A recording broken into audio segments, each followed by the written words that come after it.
Ассалому алайкум ба ҳама бинандагони канали Абдуллутиҷӣ, ҳама нафарҳое ки ҳама вақт канали моро дастгирӣ мекунен, комментариҳои хуб менависен ва ай ҳама беҳтараш бовар карда билет мехарен. Ай ҳаматон миннатдорум.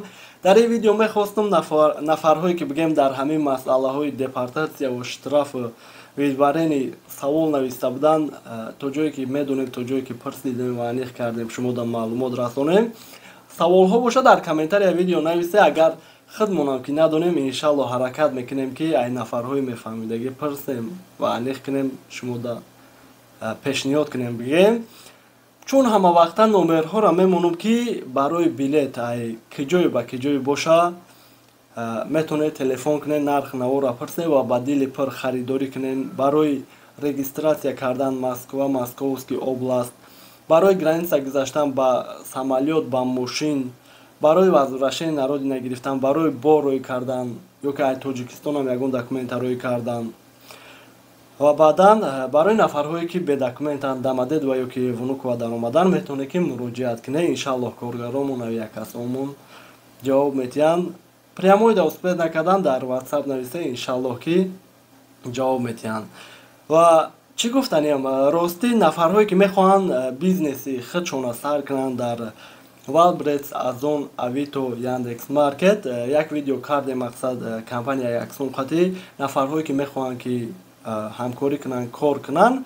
Силкашама дар комментария мемонам, бидурен тамошо кунед, камтар бигем просмотр камтар гирифт. Агар поделитсам кунем, барои мо беҳад дастгирӣ хуб мешава. Як дақиқа стоп кунед, дар канали мо обуна шавед. Миннатдор мешавам ай ҳаматон. Хуб, мехонем саволҳоро.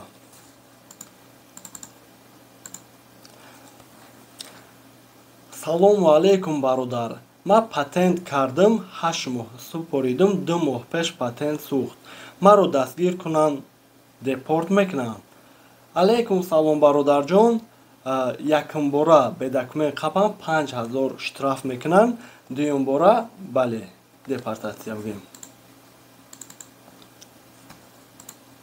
Ассалому алайкум ака, сози хубӣ. Ака ҳами регистратсия пад Москва кати патенти Москва гирифтан метонем? Мегуфтен ака. Алайкум салом бародарҷон. Бале мешава. Мақсад ҳаму хелам бо зиндагӣ кунем. Мақсад шумо ҷои ховтон пад Москва бигему, ҷои кортон Москвада фарқият надора ва ягон проблема ҳам намешава. Савол: граница бисёр 3 моҳ пас рафтан визара маҳкам мекунанд ё не бародар? Якум бора метонед, дуюм бора бигем вақте ки мерен мебиёен, агар патент накунен, уже бигем подозрение да меғалтен. Бидан нафарҳое ки 2 бор 3 бор рафтан омадан депортатсия кардан, барои ҳамун якум бора хай рафтен омаден майлиш, вале дуюм бора ки рафтен ҳатман патент кунед, хубтар мешавад. Салом ака, нав депортатсия шидем. Отпечатки палси гирифтан через суд барои бедокументӣ депортатсия кардан. Ягон роҳи кушодани депортатсия медонед шумо? Алайкум салом бародарҷон. Роҳи кушодан бигем яке давлативу қонуниш фақат падар, модар, фарзанд, оила шаҳрванди Россия боша метавонанд ки обжаловат кунанд, депортатсиятона кушоям бигем. Дигар раҳоиш ки мақсад баъзе нафарҳо через Қазоқистон, чанд бародармон бигем ба наздикӣ даромадани будан натонистанд, баъзеҳош через Беларусия ном фамилия алиш кардан, дигаву дигар иҷозат наметиҳанд. Ака шояд ягон кас гузараву, вале ба ҳар ҳол ай ҳама роҳи хубаш сабр кунед, депортатсиятон кушода шава ва баъдан биёед. Барое ки хела меоем бигем яке қапам бигем бо проблема мешава, бо рӯӣ мекунанд. Салому алайкум акай Абдулло. Сета административни штраф кунанд, супоришон граница бигзарӣ, депортатсия мекунанд, пешакӣ раҳмат. Алайкум салом. Агар ай ҳисоби қонунӣ бигирем, 2 штраф дар 1 сол бигем супорен наспорен карден, қонунқатӣ депортатсия кардан мумкин аст. Вале ҳастанд нафарҳое ки бигем бародарҳое ки таксида кор мекунанд ё ки штраф 5 10 доранд, вале бо ватан мераванд, мебиёнд, граница мегузаранд, виз чон маҳкам намешава. Ай ҷиҳати қонун бигирем, 2 зиёд шава, депортатсия кардан мумкин аст. Мекунанд, не мумкин аст депортатсия кардан. вале барои шумо чӣ гуфтанем ки пешаи граница гузаштан шумо визатона маҳкам кунем, визтона бахшиш проверка кунем. Агар кушода боша шумо хеле намешавад ки шумо бароина сразу визтон маҳкам шавад, дар омадан намонад. Кушода боша ба дили пир мерем мебием. салому алейкум брат, мара патент отказ кардан. 1 сол пас метонам гирифта, метонам ма миҷам монам. алейкум салом, ака патент ай ҷиҳати бигем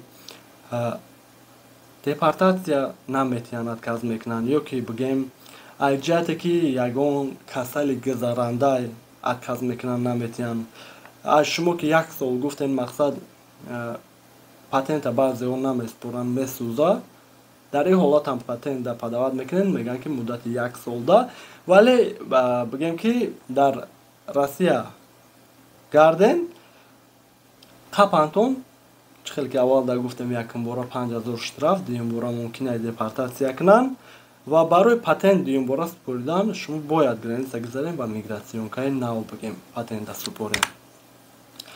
Акай Абдулло, салом алейк, созе хубе ака, як савол доштам.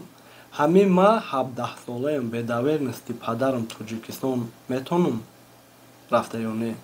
Ай Россия ба Тоҷикистон метавонем рафта, вале ай Тоҷикистон ба Россия не бигем. Салому алейкум брат, як савол. Нигабаридни борда килошда чанд сум мегиранд? Алейкум салом бародарҷон, ирам ранги багаж ҳисоб мешавад. Мақсад шумо билет гирифтем 20 кило багаж мумкин боша, шумо метавонед ки 20 кило нигабарид бигирем, пул наспорем. Вале агар ними бортон бигем габарид боша ва нимаш нигабарид, ин ҳолада бигем ҷудо кардан дар кора, пул неспорем. Нашуд килош чанд май сомон айр сари килош 400 рубл мегирад. Российский компаниҳо як багаж ҳисоб мекунанд, мақсад инҷа Ютер, Урал, СМ, Северный ветер, мақсад ҳар хеле 2800, 3500 то 20-23 килои дигара месупорем. Ва Ютер бигем як багаж дига 4-5 мегирам. خب همین قدر معلومات باقی پناه الله خودتون احتیاط کنید. مینتدار و مرحمت باشه.